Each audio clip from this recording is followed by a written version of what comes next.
Hello everyone, I hope everybody's doing well. Welcome to my vlog. My name is Helen and I live in a cottage in the country in north of Georgia. And let's see what's blooming in my country garden. So let's start here. This is the first bed you see when you are coming towards our house from the driveway. And so they're done blooming actually, but they're the hellebores. This is like my spring bed.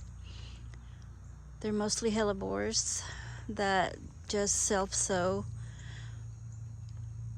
And I have some daylilies. They're just the wild varieties that the previous owner planted here. This used to be just daylilies. I pulled them up, a lot of them, and transplanted them everywhere, but they still come up.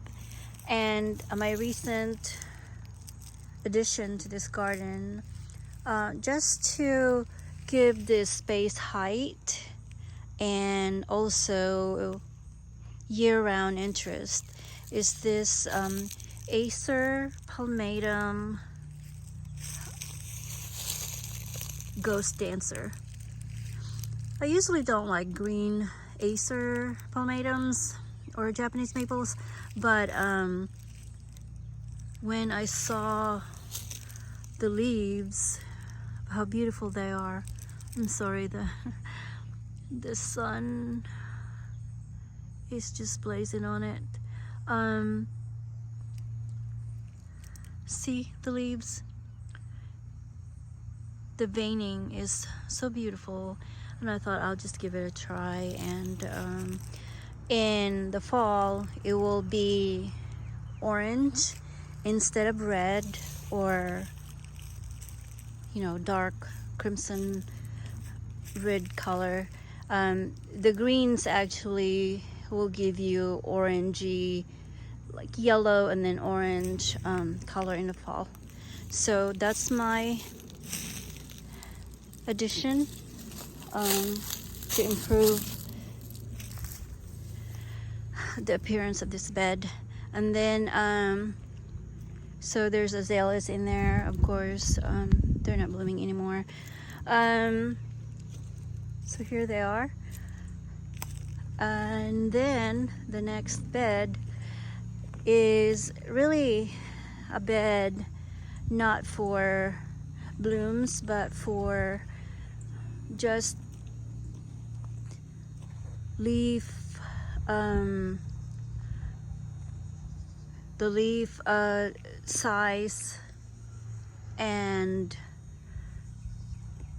leaf color is what this bed is for, because it's a shade area. I do have an astilbe which will bloom later on, and then for now I put a potted fuchsia. The first year I tried it, but I thought, I kind of need color in here. And also this shamrock that the previous owner planted there. So it's gonna be full of blooms. It just started to bloom, and once it gets really hot it will die back. So that's another problem I have there. So because that's gonna be bare. I tried Eucharist this year to contrast with the hostas. So this one is Timeless Night. So both of them are Timeless Nights.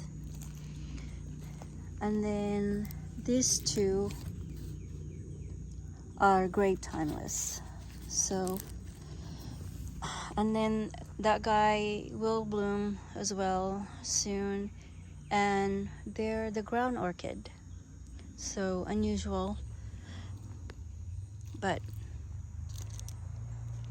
I like unusual. So that's that bed. And then you come through here. Sorry about my house. And so this bed right here, I'll come around, but I have a wild bergamot in there, but it's almost done flowering. And then the iris here is yellow. And then I have another iris on the other bed, and it's white. I don't know how that happened, but it's, you know, I didn't do that on purpose. But anyway, there's only one bloom, so I'm hoping some more will come out. And then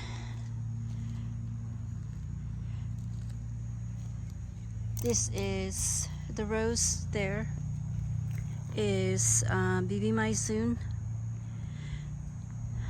and it's on a statuary with a weather vane on top, which is an angel. And then right here there's wildflowers, and that I left out for the bees, and it also will give nitrogen to the soil. And I will pull him out actually, and then they will just come up, and then I'll decide how long they stay there and how much. So there's another BB Mysoon rose. Hold on. About to bloom. The fragrance on this rose is amazing. And here's the wild bergamot. I love it because the color of the bloom is muted pink. It's like dusty pink. It's so underrated and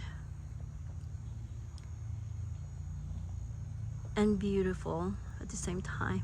But even the seed heads are beautiful as well, that I'll just leave them there for the birds. And so going around to this other bed, and I'm sorry the sun is blazing, it is the wrong time to do this, but the penstemon is about to bloom. It has dangling bellflowers that the hummingbirds love. So I'll give you an update in a couple of days to show you what it looks like. So there's a peony. I actually just transplanted that last fall in there. I call it Donna's Donna's peony, because it was here planted by the previous owner. And the gerberas are just blooming away. There's one odd color there that I need to move because I just want these yellow. I want this bed to have yellow for edging or contrast to the pink roses, the purples, and the other pinks. So this is a wild geranium, not wild, but perennial. It's the common variety called Bukovo. It would grow crazy and a little taller than that. And then for color, since you know the perennials are not really, it doesn't bloom for a long time and they don't bloom together, so I put this annual orangey gumfrina. I know I went orange crazy, but so hopefully they will fill up, get bigger, and make an impact there. There's 3 of them. And then the peony that is about to be done is the peony that I dug out from my in-laws' previous house. My father-in-law sadly passed last February, and my mother-in-law since sold the house. So before she got out of there, I dug up. Unfortunately, I only dug up 1. So that's to remember them by. And then behind it is an evening primrose, which I'll go there and show you up close. So there's the Amsonia. Actually is already done blooming, but it has blue star-like flowers. This empty space right here, a rose, which is pink, will be planted there. It's on the way, and it's a David Austin, so that would fill that area hopefully. And then what else is blooming?